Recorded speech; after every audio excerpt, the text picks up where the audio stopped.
Welcome, everyone, to It Tastes Different Gaming Appetizers. And tonight, justice is dead. Maybe not, but E3 is.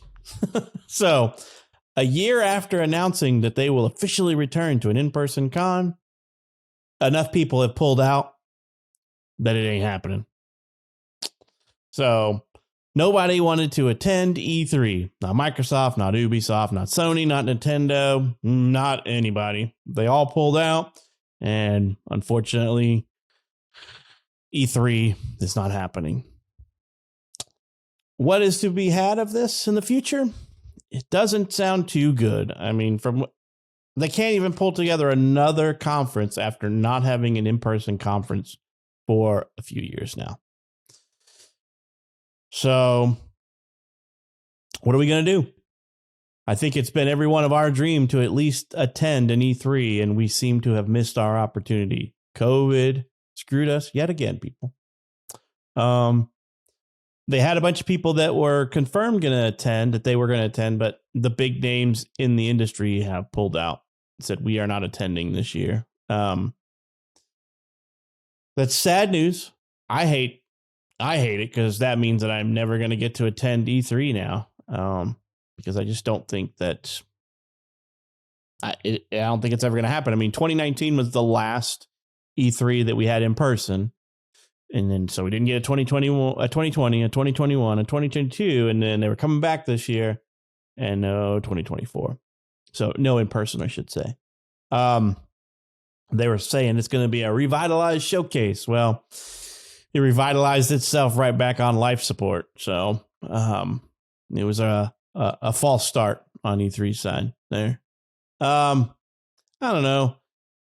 I really wanted to attend. I wasn't going to be attending this year, obviously, because I didn't get tickets, or we weren't going to be able to afford to go this year. But it was all of our bucket list to go to an E3 event, and I would like to go to an E3 event when like Microsoft's there and Sony's there and all the big names are there, even Ubisoft.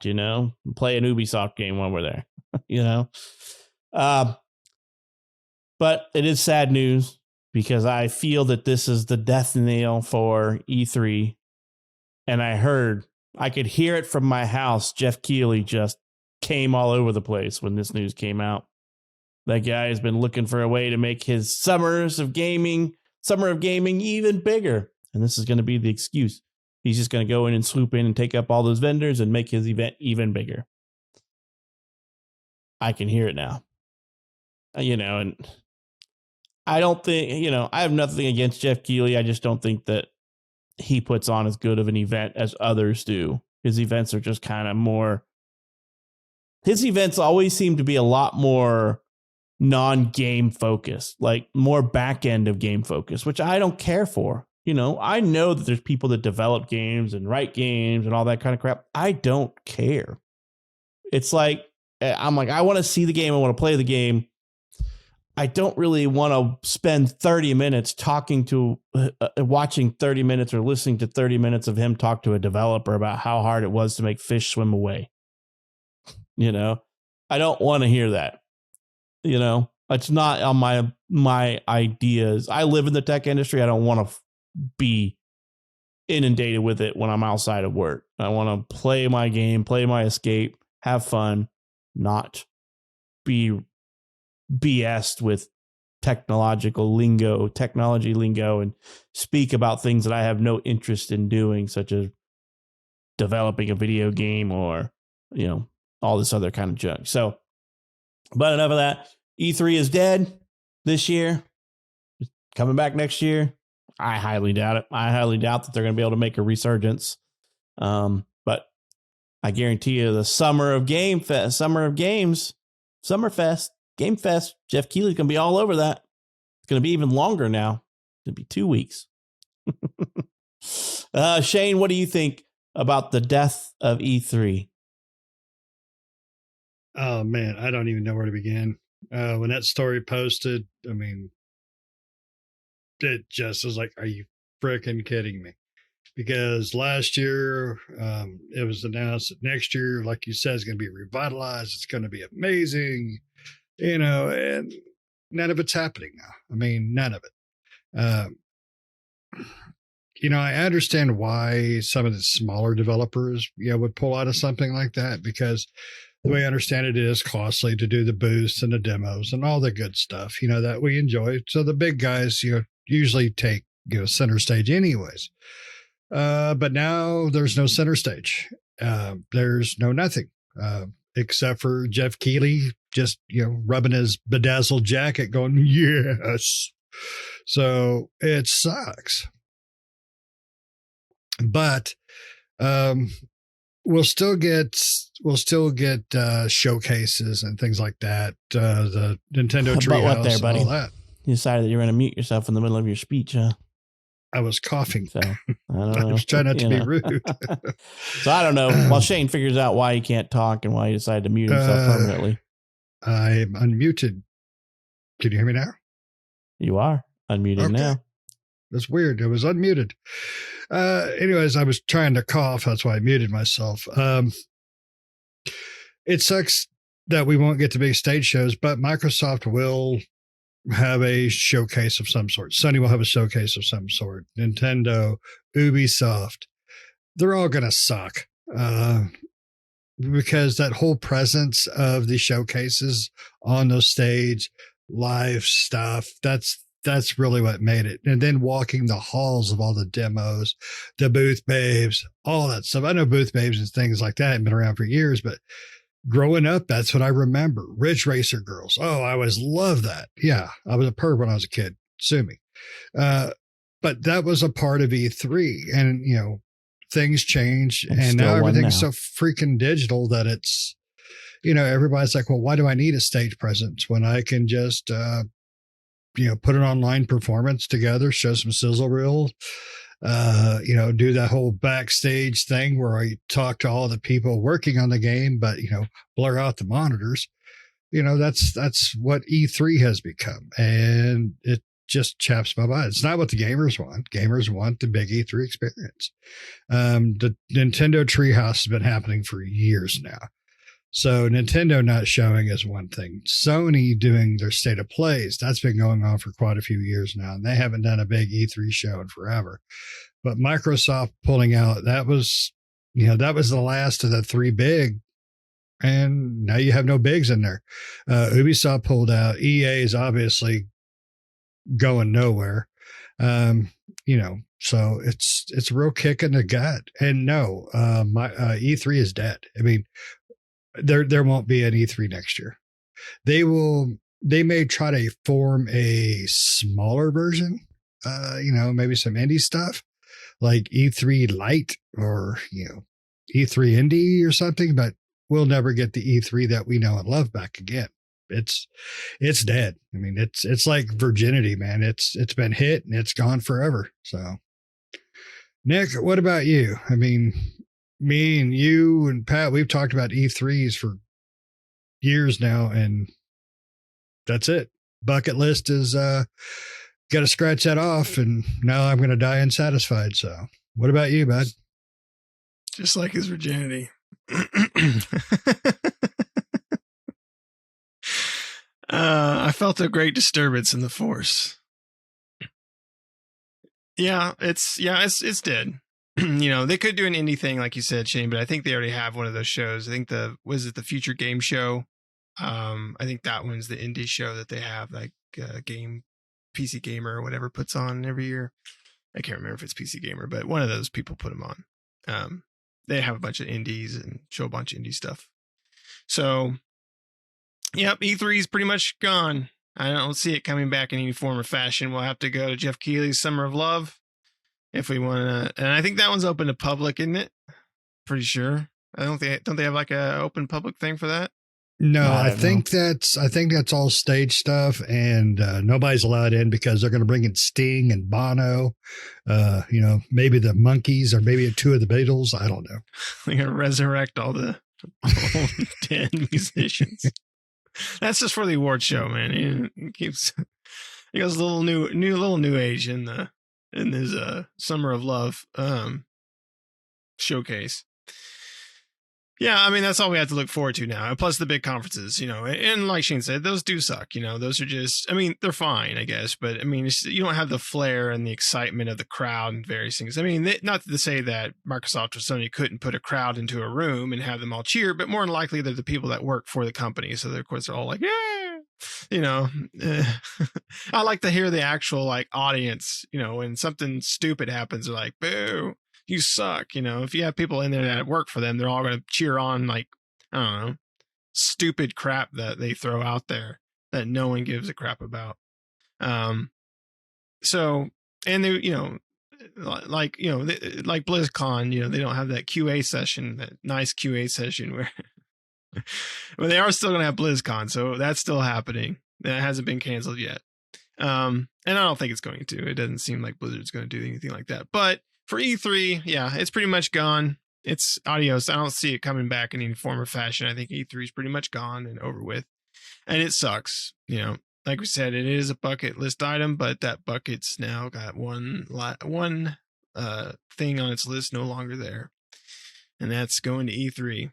Now, the crappy thing is a lot of things like this are, the industry's always changing. Things are always changing. It's just, when growing up, we always watched E3, or, when E3 would happen when I was a kid, they didn't televise it, but you get like the Game Pro or EGM magazine or whatever, and you look through and they had a whole E3 thing in there. And that was like exciting to go through. And then once they started actually showcasing it, then it was a whole event, for us. We all got together or at least tried to, and then would watch it all together and, have snacks and food and drinks and just, because it's like 2 or 3 hours long typically for conferences and stuff, especially at a lot of conferences, and watch those and just, have that whole experience. So it wasn't just an experience of E3, going to E3, but also the experience at home, hanging out with your friends and watching E3 together and just experiencing these new games. Not that we can't do it with the conferences, but, it just doesn't have that same flair behind it. More than likely when the conferences come around, we'll probably just all hop on a voice chat and just talk about it while we watch it. So it just doesn't have that same thing, because you can see in the E3, you got, developers would bring a lot of cool stuff, right? It wasn't just about the games. It was about the show floor. Show floor would have awesome like statues from World of Warcraft and Crash Bandicoot, and Microsoft would bring some cool looking car every time. Ridge Racer booth babes. Ridge Racer booth babes. But yeah, I mean, it was just all the awesome stuff they had around E3 and the spectacle behind it, right? And I feel like that spectacle is going to be gone, right? I feel like for Sony, I mean, Sony and Microsoft can prove us wrong, but I feel like they're going to be like, I mean, hopefully not the direction of Nintendo's tree houses, because those are boring as crap. It's, the trailers are cool, but it's like 20, 30 minutes of them talking to someone about the game, and then like 5 seconds of a trailer, then back to them talking again. It's like, just shut up, and please. The worst translation you could possibly get. Microsoft and Sony's is probably just going to be them. Phil Spencer will come out. For Sony's side, it'll be, I don't know, Jim Ryan or something like that coming out, talk for 5 seconds, and then they'll have sizzle reel, and then they'll come back, and Microsoft will have somebody from Game Pass to come out and do that whole spiel like they do every year, and then show that crap off. And it's just like same thing every time, just those regular sizzle reels and crap like that. Things to come. Hopefully we see some really cool stuff, but I don't know. It's not going to have the same impact. What do you think, Pat? What's your final thoughts on it? Or whatever? Yeah. What I really liked was that even though some of them had left weren't attending E3, they still put their showcases or whatever they want to call them in the same week as E3, right? Or right up to it, right? So E3 kind of corralled all that into one nicely neat package of time. And then now what's going to end up happening is they're all going to schedule their own, and it's going to be a mishmash of some this week, some next week, some the week after, some whenever, so it's going to be a lot more chaotic, and like you said, we used to get together and hang out and just chill out and talk about E3 or hang out at someone's house or do whatever. And now it's just gonna be like, did you guys catch that Nintendo Treehouse? Did you catch that PlayStation State of Play? Did you guys catch that Ubisoft Next or whatever the crap they're calling it or whatever? And it's not going to be the same as like getting to see like bam, bam, bam, one thing after another, one thing after another, one thing after another, just a succession of game trailers of stuff that's been in development for a while. We've known about it, or stuff that's just brand new that we're just finding out now, it's just going to be a mishmash and in my opinion, hard to corral. And I think Jeff Keighley, I haven't heard anything about Summer Game Fest this year. So I don't know what he's planning on doing. And if he was waiting on news on E3, because E3 is supposed to be in June, which we're only a few months away. We're just starting in April tomorrow, in April, May, and June. So we got 2.5 months until E3 was supposed to kick off. So can Jeff Keighley throw together a Summer Game Fest in 2.5 months that's any resemblance of E3? Probably not. I don't think so, unless he's been working on it in the background, and that's why all these studios are pulling out. I don't know what's going on, but I just don't. I want like Shane and Nick said, I want the stage presence. I want the big old huge thing, the big old presentations and showing of the game trailers and stuff like that.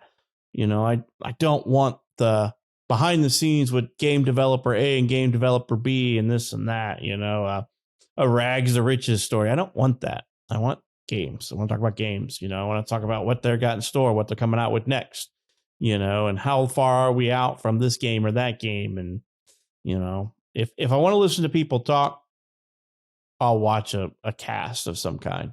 I don't need to inundate my game watching experience with listening to people talk about how they made the game and how their team of 2 people did it. While that's cool, it's not my cup of tea, right? So it is some people, but not for me. And that's kind of why I like D3, because there wasn't room for all of that in the broadcast. Now there's a lot of panels and things going on at E3 while the main stage is going on, and that's for people that's attending to participate in, right, if they want to.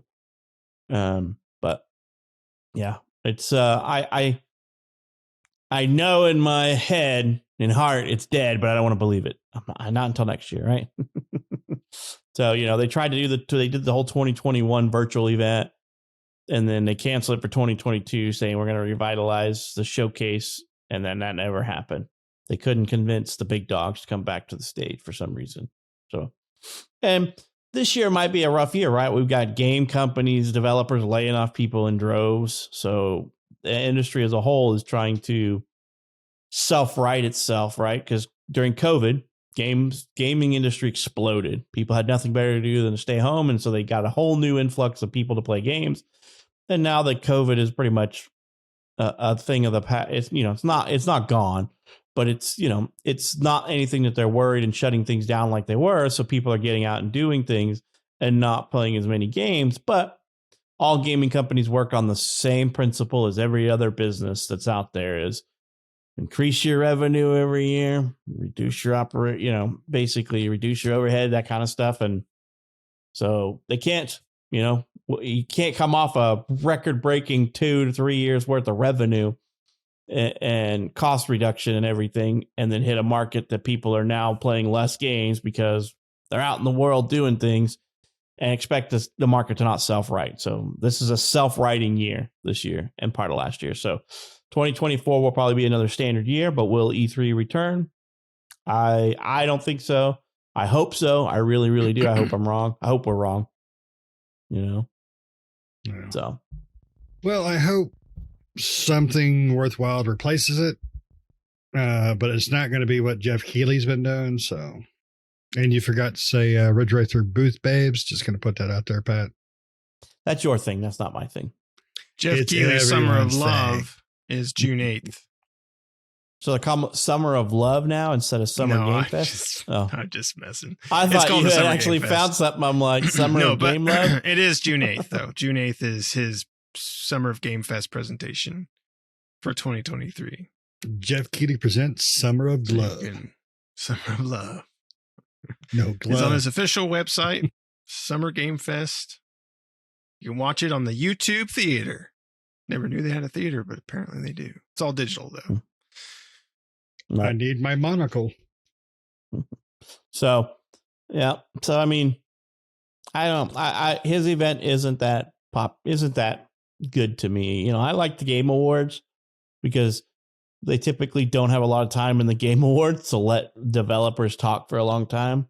You know, we hit a record last year with Christopher Judge. You know, that's not common. So I love Christopher Judge, by the way, but yeah, he spoke a little longer than he should have. But I mean, that's what I like about Game Fest is we get game trailers, or not Game Fest, but the Video Game Awards is we get game trailers, we get people accepting awards, and then, you know, no time for anything other than that. And we also get to see Jeff Keighley's cool jacket. Yeah, Steam. Except for last year, he didn't wear a cool jacket, right? He just wore his plain Jane, like, you know, whatever. He wore his bedazzled thong, so he had it covered either way. So Jeff Keighley got to bring back the bedazzled jackets and the outrageous jackets. Yep. So I look forward to that. Yeah.